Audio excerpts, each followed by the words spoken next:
Okay.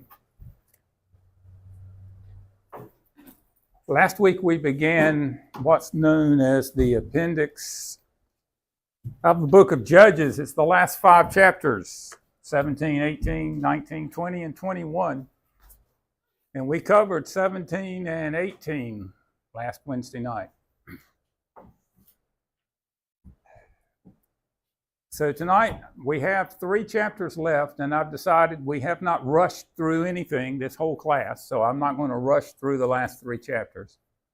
So we'll do about a chapter and a half tonight and a chapter and a half next Wednesday night, Lord willing, and if we have enough time, we can have a comprehensive oral exam. All right, good. Right?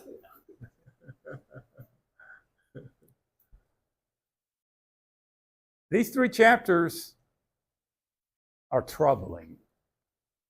They are some of the most troubling chapters in all of the Bible. It's hard to understand where these people are coming from, why they're doing what they're doing. Last week we talked about Micah and setting up his own house of worship, having his own personal priest. And then we read about some of the folks from Dan who wanted to have more space to live in because of the pagans. They could not go into the valleys of the land that Joshua had given to them. So they traveled up as far north as they could get there and found the city of Laish. And if you remember, they killed everyone there, burned it down, rebuilt it, and renamed it Dan. In chapters 19, 20, and 21, we find reference to Dan. So it would seem pretty clear that the timetable here is somewhat after what we did last week. Last week was evidently immediately after Joshua's death. This is a little while later, but it's still before Samson.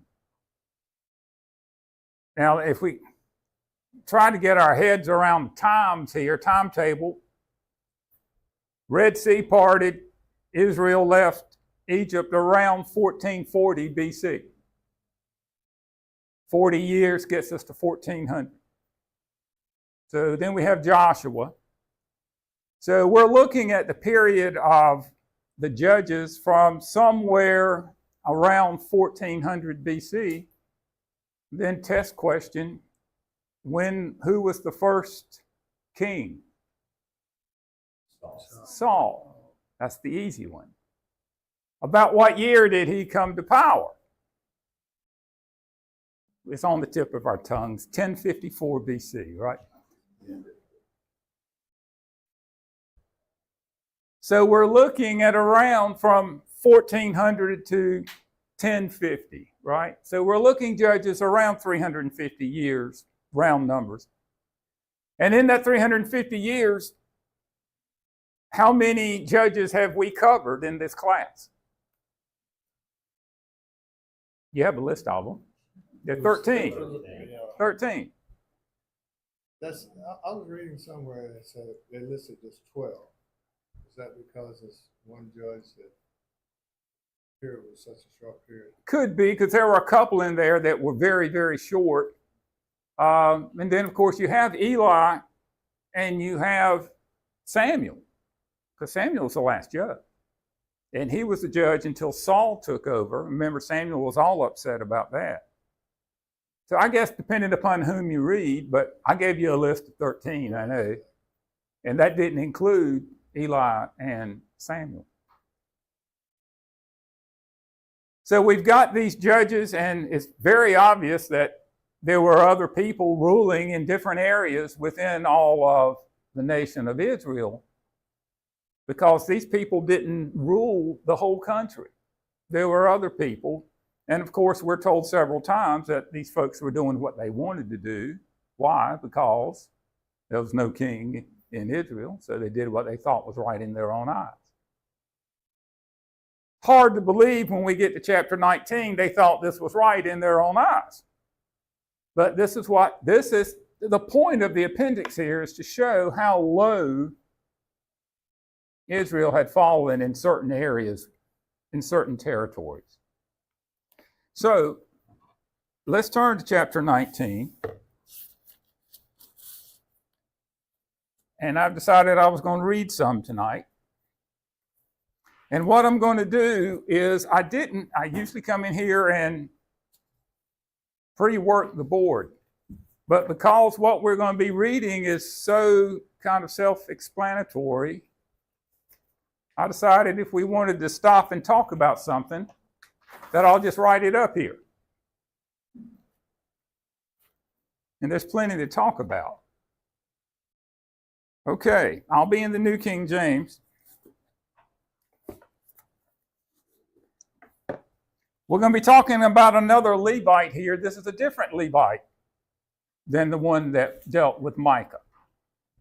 If you'd like to follow along with me. And it came to pass in those days when there was no king in Israel, that there was a certain Levite staying in the remote mountains of Ephraim. He took for himself a concubine from Bethlehem in Judah, but his concubine played the harlot against him and went away from him to her father's house at Bethlehem in Judah and was there 4 whole months. Then her husband arose and went after her to speak kindly to her and bring her back, having his servant and a couple of donkeys with him. So she brought him into her father's house, and when the father of the young woman saw him, he was glad to meet him. Now his father-in-law, the young woman's father, detained him, and he stayed with him 3 days. So they ate and drank and lodged there. Then it came to pass on the 4th day, they arose early in the morning, and he stood to depart. But the young woman's father said to the son-in-law, refresh your heart with a morsel of bread, and afterward go your way. So they sat down, and the 2 of them ate and drank together. The young woman's father said, be content to stay all night. Let your heart be merry. And when the man stood to depart, his father-in-law urged him, so he lodged there again. Then he arose early in the morning the 5th day to depart. But the young woman's father said, please refresh your heart. So they delayed until afternoon, and both of them ate. And when the man stood to depart, and he and his concubine and his servant, father-in-law, the young woman's father, said, look, the day is now drawing toward evening. Please spend the night. See, this day is coming to an end. Lodge here, that your heart may be merry. Tomorrow go your way early, so that you may get home. Verse 10, however, the man was not willing to spend that night. So he rose and departed. Okay, so it's late in the day. Not much sunlight left. So they're leaving Bethlehem. How far can you go on donkey? How fast can you go on donkey? I do not know. But I don't think it's very fast.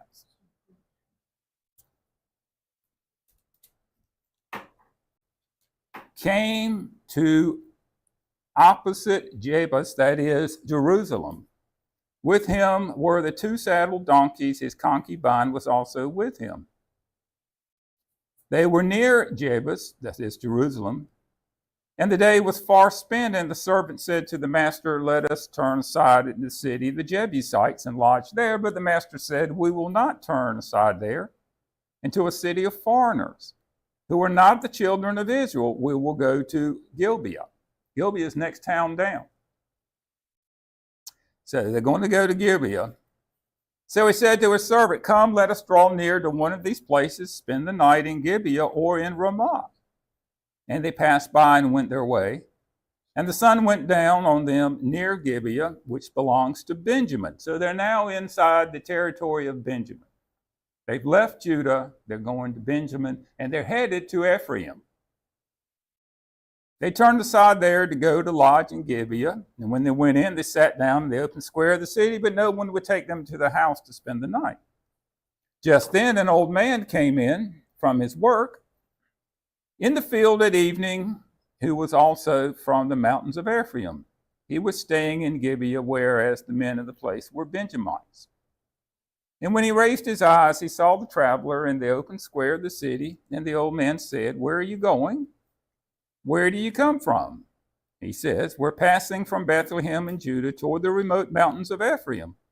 I'm not from here, for I am from there. I went to Bethlehem in Judah. Now I'm going to the house of the Lord. But there is no one who will take me into his house. Although we have both straw and fodder for our donkeys and bread and wine for my supper, for your female servant and for the young man who is with your servant, there is no lack of anything. And the old man said, Peace be with you. However, let all your needs be my responsibility. Only do not spend the night in the open square. All right. So we have a man who goes to get a wife who's actually a concubine, and he travels from Ephraim to Bethlehem for whatever reason. And he takes her as his wife concubine, and she does something. We're not sure exactly what, but anyway, they split up. She goes home to dad and stays 4 months. And this man he decides he wants his wife back. It seems like the father-in-law liked him a lot, doesn't it? Kept trying to get him to stay. Finally, he says, no, got to go. So on the way back to Ephraim, they would not stay in Jerusalem. Jerusalem was only 6 miles from Bethlehem, but they left late, and there are riding donkeys. He refused to stay in Jerusalem because Israel no longer controlled Jerusalem. It's controlled by the Jebusites, who are pagans. So the man says, I'm not going to spend the night there because it's a pagan city. So let's go to the next town. And that would be Gibeah, and that's 4 more miles. So they probably travel another hour. And they get there and they sit down on the street. Of course, there's nowhere for them to stay. So this man, an old man, comes up and says, why don't you stay with us? So they said, okay. Everything okay so far? Okay. Well, we're getting ready to fall off the cliff, aren't we? Yeah. Okay. So let's go to verse 21. So he brought him into his house and gave fodder to the donkeys, and they washed their feet and ate and drank. As they were enjoying themselves, suddenly certain men of the city, perverted in the New King James. Anybody have another translation there?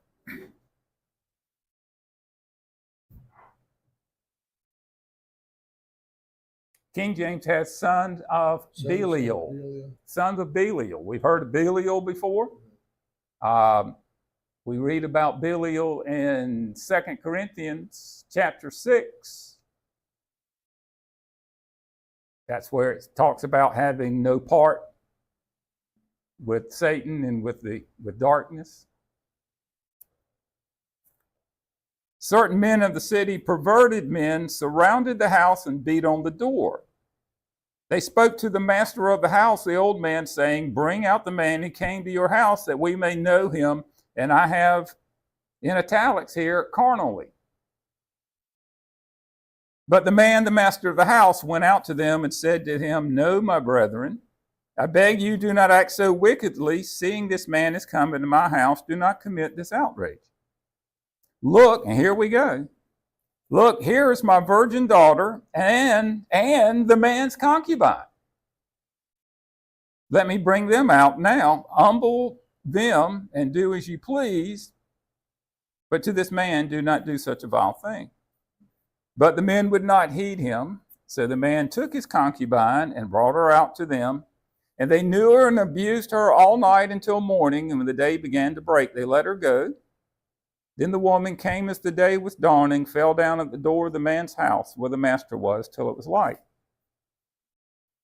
When her master arose in the morning and opened the doors of the house and went out to go his way, there was his concubine fallen at the door of the house with her hands on the threshold.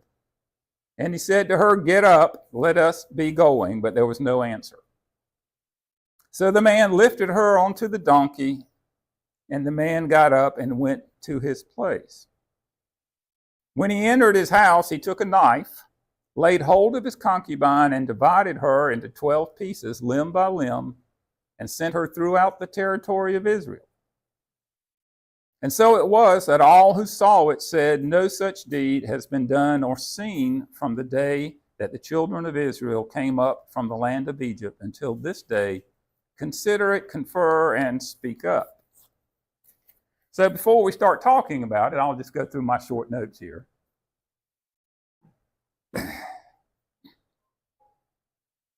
Have we heard something similar to this somewhere else in the Old Testament? Where? Sodom and Gomorrah. Sodom and Gomorrah in Genesis 19, verses 4 through 11. This is the time of Abraham. Abraham, round numbers, is 2100 BC. We're now somewhere 1200. So we're 900 years later, about. Have things changed on the very much here? Doesn't seem like it. Is this about as low as you can get?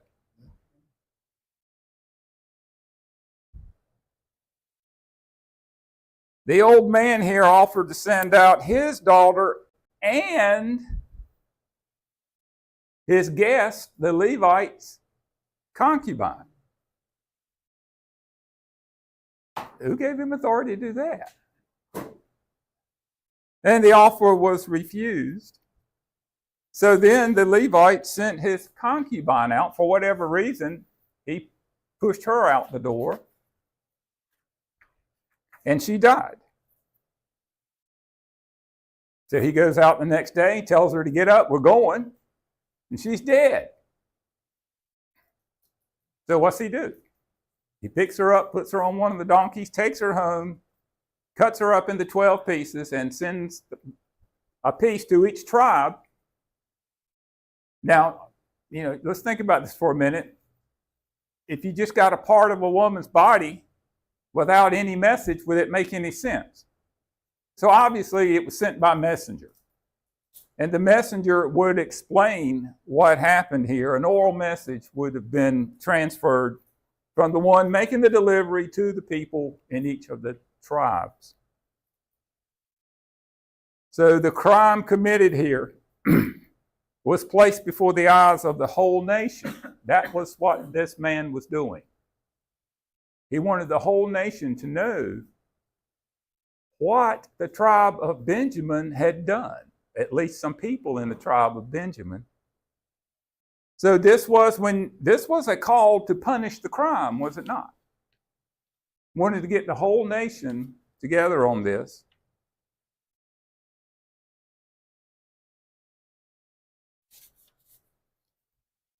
And the last thing I wrote down here before I open it up to you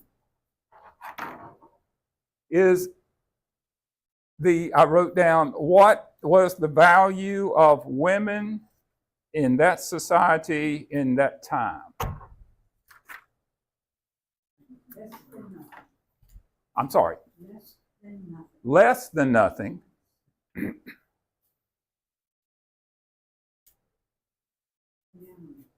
Like an animal, like property. And then, and here's where I'll open it up, how do you explain Deborah? We talked about Deborah for a long time, didn't we?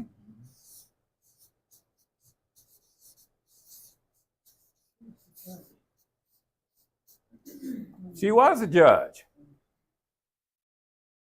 How do we explain the disparity between the way they treated these women, they were two, and Deborah being a judge over several tribes? I don't know. I'm asking you.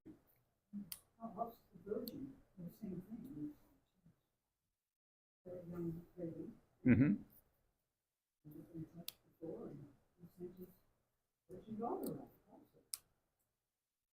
So the old man sent his virgin daughter out, and he tried to send out the other man's wife. And then the Levite just says, well, take my wife. I guess my question is, the only thing I could guess at would Deborah, she might have been a woman of means as opposed to a servant. A woman of means. So she held a higher. Station in life as they would see it at that time. I don't think it actually says, but did God appoint Deborah? We know that he allowed her to see into the future. So, I mean, obviously God was with her, so you're looking, to me, the only difference is you're looking at God's perspective on the value of women versus man's perspective on the value. Okay. That's a good point.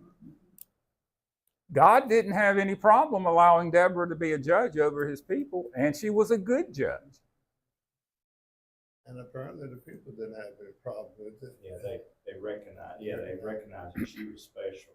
They did, because remember the captain of her army said, I'm not going up to that battle unless you go with me. So they held her in with a degree of respect. Probably because she had proven that she, as you said, God allowed her to see, the future. She was a prophecy. Yeah. She prophesied. So therefore, they recognized that God was with her. So as really did. She was special. They recognized that God had. So God looked most approvingly upon this woman. But here, man's looking upon women as being basically of no value. And that's a strong custom in the area that we're talking about. In fact, it still exists to a great extent in the Middle East. That in some countries over there, just recently, that women are allowed to work or even drive cars. There's some places they still don't have cars. Have to be covered out, go out in public, covered up.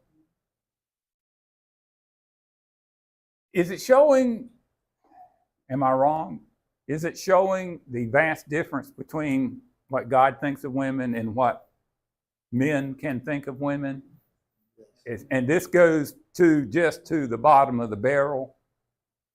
But does it make a point as to how far parts of Israel had fallen away from God? That's the purpose of the appendix here. They also were idol worshippers, so they weren't really God-fearing people. Who's that? The Benjamites and various people. Well, obviously they had gotten away from God, hadn't they? They had been godly people, but this is what this is showing. They have gone from God this far away from God, so they would do something like this. Well, your first hint that they had left God is the fact that he was in the square and no one offered him hospitality. Mm-hmm. Because that was a Big thing deal. in the old law. Even the pagans would observe hospitality. The God's people were supposed to do it with their own people. Yeah, they were. That was expected. So, let's say we are a member of a tribe. Let's take one. Naphtali. We're up in the northern part of the country and we receive a human body part with a message from the deliverer saying the tribe of Benjamin did this to this woman.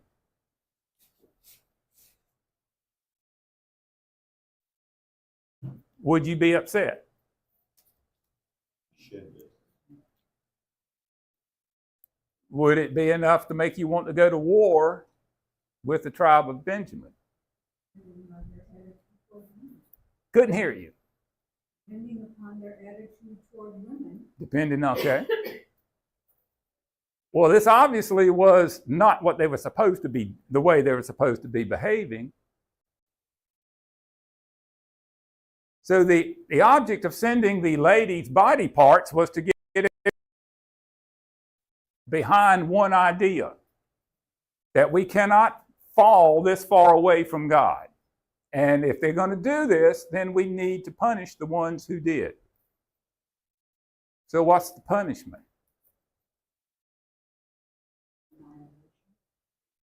Death. Yeah.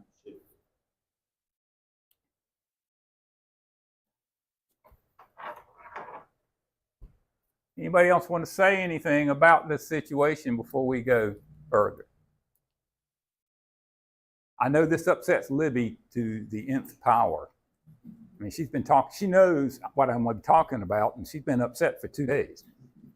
Well, what I said, I've read this before, and it upset me then, and then I read it again, and nothing changes, still upsets me. Well, I just don't like the way this takes place. yeah, Well, they want to go to war against an entire tribe as opposed to a few people Okay. that did this.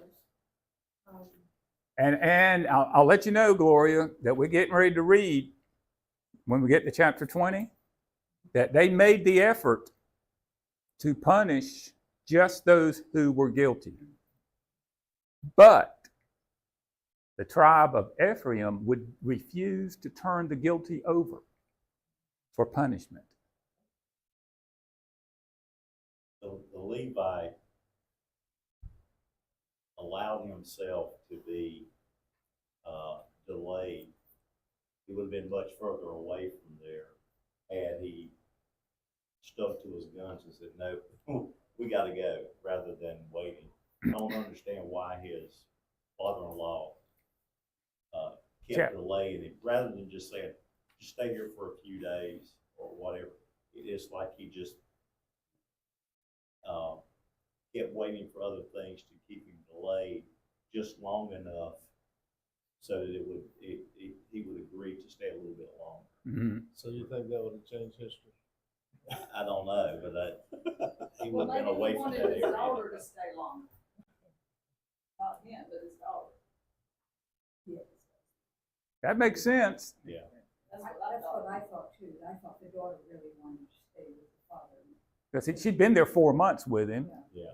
But what I have read before that, what she was doing while she was there, maybe the very reason why he sent her out willingly instead of sticking to his guns and protecting her. That's what bothers me. She had no protection from him, although he went all that way to get her and bring her back. Yeah. Yeah, so, you know, Okay. This things hit the wall, hit the thing, we have to sacrifice her to themselves. That's what it came to. That's what it was. Yeah. It's either him or her. Okay, or they could have just kept the door shut. I mean, right?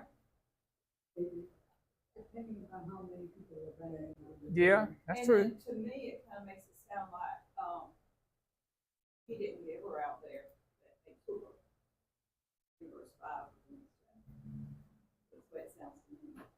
Okay, Oh, we'll it get. sounds like he was defending himself. Well, that's where we're getting ready to go is the next chapter. He is called, the Levite's called to recollect in detail what happened that night before the united leaders of the tribes. And he manages to leave a couple of important details out on purpose. Okay? So, we'll go to chapter 20. We'll read the first 7 verses. No, that's not a good chapter, is it? So, context is all of Israel now has received, each of the 12 tribes has received a body part from this woman with the message of what happened.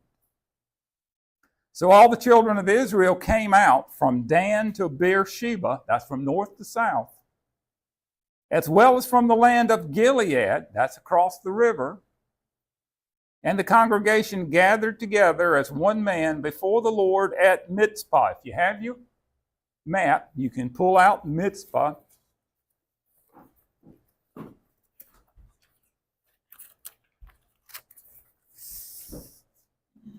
Mizpah is very near Shiloh.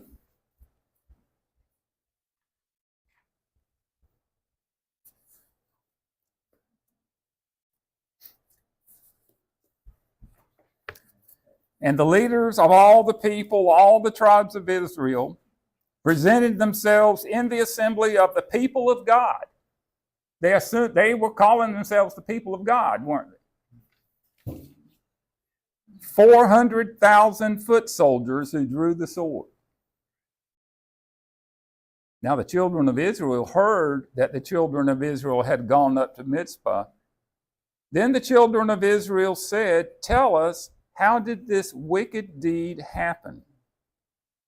So the Levite, the husband of the woman who was murdered, answered and said, "My concubine and I went to Gibeah, which belongs to Benjamin, to spend the night.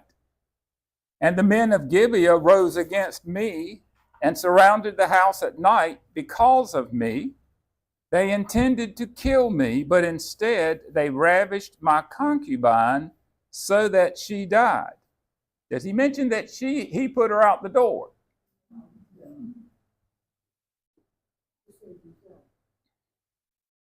"So I took hold of my concubine, cut her in pieces, and sent her throughout the territory of the inheritance of Israel because they committed lewdness and outrage in Israel. Look, all of you are children of Israel. Give your advice and counsel here and now." So Israel, these tribes are greatly incited over the crime, and the nation gathered together. Mizpah is the city of Benjamin, only a few miles from Gibeah, which is the site of the crime. And when they assembled, they brought along with themselves 400,000 soldiers. That's a pretty big army, isn't it, Willie? It is. So the Levite husband of the killed concubine was called on to furnish details of the event. And he did not tell her how the mob got a hold of the woman. And he did not say that only part of the city's men were responsible. But did the rest of the city's men intervene to stop it? No. I wonder why we didn't allow him and his concubine to have a place to stay. Why were they ostracized? No one wanted to let them have a place to stay, did they? And nobody came to the defense. How do you think that sounds or stands in front of all of Israel if nobody in town even tried to help? So we go to verse 8. So all the people arose as one man, saying, "None of us will go to his tent, nor any will turn back to his house. But now this is the thing which we will do in Gibeah. We will go up against it by lot. We'll take 10 men out of every 100 throughout the tribes of Israel, 100 out of every 1,000, 1,000 out of every 10,000, to make provisions for the people, that when they come to Gibeah in Benjamin, they may repay all the vileness that they have done in Israel." So all the men of Israel were gathered against the city, united together as one man. Then the tribes of Israel sent men through all the tribe of Benjamin, saying, "What is this wickedness that has occurred among you? Now therefore deliver up the men, the perverted men who are in Gibeah, that we may put them to death and remove the evil from Israel." Here we go, Gloria. But the children of Benjamin would not listen to the voice of their brethren, the children of Israel. Were they standing behind these criminals? Yeah. Instead, the children of Benjamin gathered together from their cities to Gibeah to go to battle against the children of Israel. And from their cities at that time, the children of Benjamin numbered 26,000 who drew the sword, besides the inhabitants of Gibeah, who numbered 700 select men. Among all this people were 700 select men who were left-handed. Everyone could sling a stone at a hair's breadth and not miss.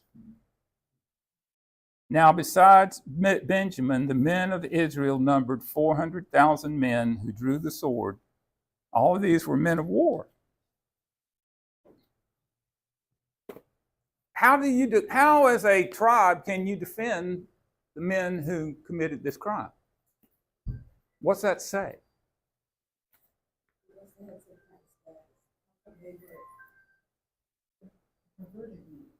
Yeah, they must have had that. They think they were scared of them? A whole tribe?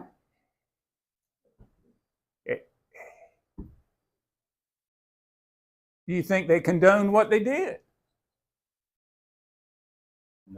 I would say not necessarily, but that was people from their tribe, and now everybody's ganging up against them, and it's has to do more with pride, I think, than anything else. It's you're not going to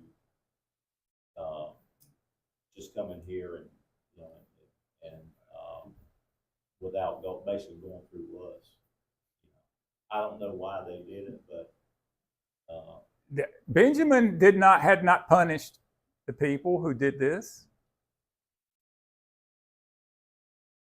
I think they were too far from God and had idols that was not a big deal to them. Could that be the point of the appendix? They had gotten so far from God that they would let anything go. At least one tribe would. Because this is just one example. But you don't think they were afraid of them? I think you made a point there, because in the beginning, nobody would let them in their house because they knew whoever these men were going to show up at their house.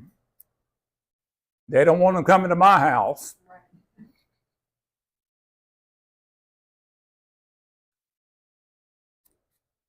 So we'll allow them to go unpunished.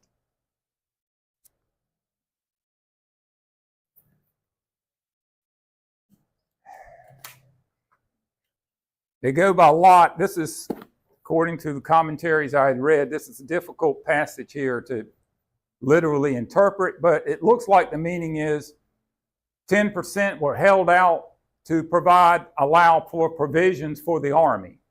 The army's got to be fed, taking care of everything. So 10% were separated from the others just to provide provisions for the rest of the soldiers.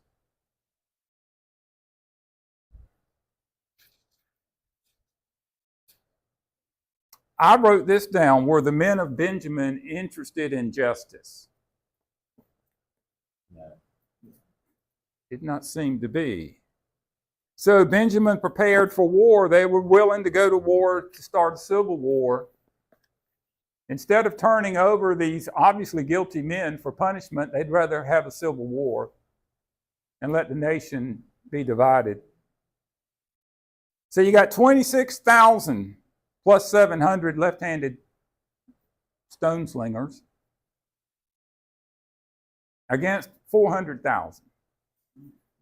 What are the odds here? Not good. Not good.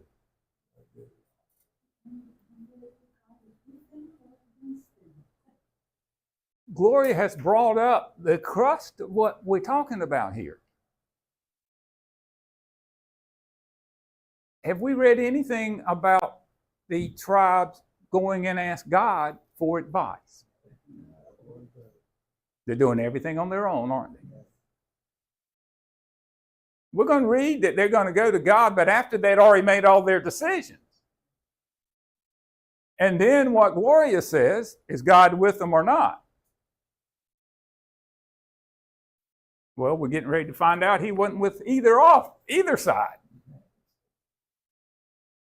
So we got about 5 more minutes. So let's go 18 through 25. What's going to happen? You would think with the odds, there would be a great slaughter. So the children of Israel arose and went up to the house of God to inquire of God. They said, which of us shall go up first to battle against the children of Benjamin? And the Lord said, Judah first. Now, if you are the tribes here, what's the assumption you're making? Since God said, send Judah first. God's with us. Oh, yeah, it's okay. You're with me. Did God say that? No, he just said, send Judah first. So the children of Israel rose in the morning, encamped against Gibeah, and the men of Israel went out to battle against Benjamin. And the men of Israel put themselves in battle array to fight against them. Then the children of Benjamin came out of Gibeah, and on that day cut down to the ground 22,000 men of the Israelites. And the people, that is the men of Israel, encouraged themselves and again formed the battle line at the place where they had put themselves in array on the first day. So they're going up again the second day, aren't they? And the children of Israel went up and wept before the Lord until evening and asked counsel of God, shall I again draw near for a battle against the children of my brother Benjamin? And the Lord said, go up against it. So they did. On the second day, verse 25. And Benjamin went out against them from Gibeah on the second day and cut down to the ground 18,000 more, the children of Israel. All these drew the sword. Was God happy with anybody? What is going to be completed is God's will. Am I wrong in thinking that God is thinking all these folks need to be punished? Do you think that Israel, the 400,000, went into this overconfident? Saying this is a done deal.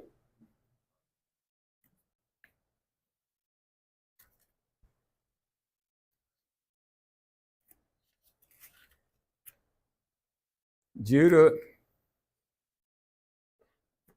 was soundly defeated in the battle and lost 22,000 men. I found out that Gibeah is situated on a hill. So when they rushed the hill, people of Gibeah, especially those stone throwers who could hit a hair, just wiped them out as they came up the hill. They had assumed that God would be with them since he told them to send Judah first.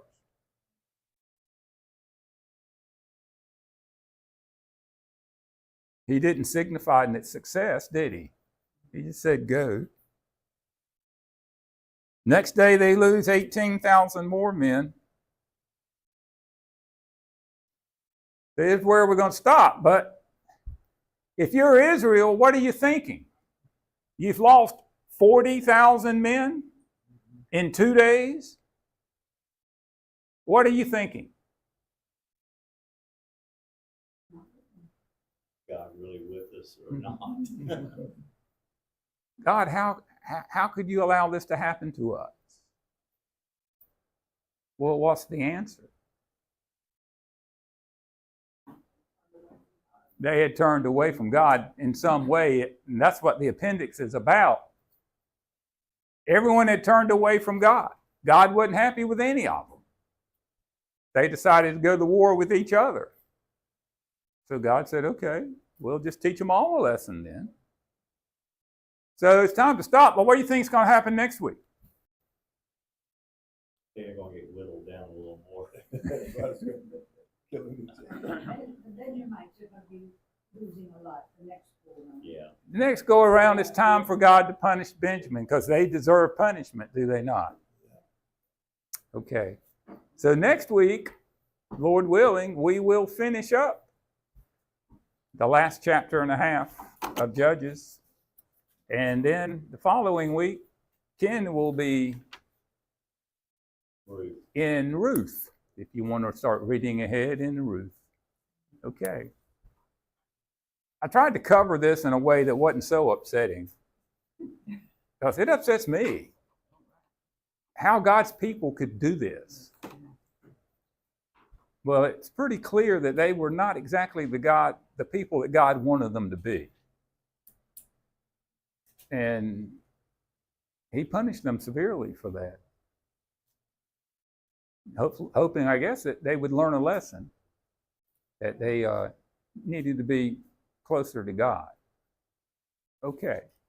Any comments you want to make about what we covered tonight? What I'm gonna say is, he appointed Deborah in a time when women were, what do you say, useless. So, whenever he was finding people to send out to spread the gospel, he could have found a woman at that point in time, but he didn't. He chose all men That's true. for relevant for today. You know, if he wanted someone to be a woman, be preaching and be a leader. And be an apostle of And Christ. be an apostle of Christ. He could have taken one. He could have chosen one. He chose Deborah. But he didn't. He chose men to do it.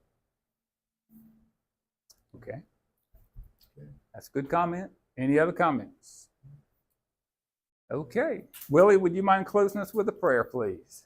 Okay, let's go to the Lord. Thank you, Heavenly Father, for another wonderful day that you allowed us to have here on this earth. We thank you for our families. We thank you for those who are traveling and will be traveling. We ask that you keep them safe on their journeys, dear Lord, and return them back to us at the appointed time.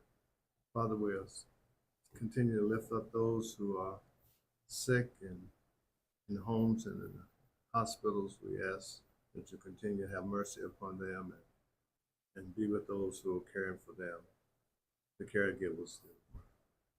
Father, we're thankful for the word that you left here for us, that we will know your plan of salvation and we can share it with those around us. We ask that you be with us as we leave this place and keep our hearts and minds focused on your will. This prayer we ask in Jesus' name. Amen. Amen. Thank you.